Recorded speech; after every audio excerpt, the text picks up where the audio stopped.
Yes, maraming salamat.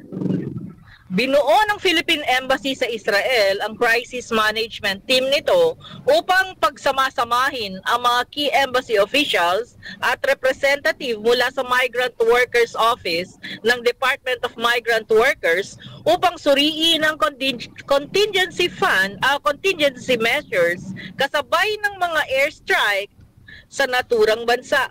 Kinumpirma ni Ambassador Eileen Menjola Rao na muling binuksan ang mga dati ng tinukoy na shelter para sa mga Filipinos at inihanda na rin ang mga kaukulang tulong na nakaposisyon sa iba't ibang lugar sa Israel.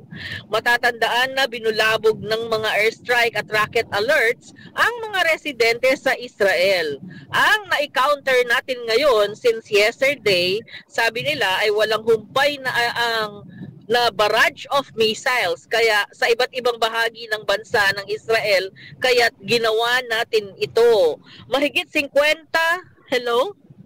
Mahigit 50,000 Filipino ang nagtatrabaho, naninirahan sa Israel, samantala inilagay na rin sa heightened alert ang iba pang opisina ng DMW sa Middle East dahil sa hidwaan ng Israel at Iran.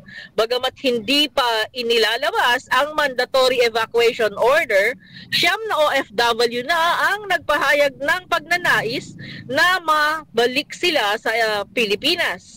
Sa kabila nito, nanatiling sarado ang Israel at Jordan airspace dahilan para mapigilan ang mga outbound flights. At yan ang report. Ito po si Mel Aligada reporting para sa Media House Express, ang kauna-unahang internet, TV, radyo sa bansa. Back to you, Kuya Lan.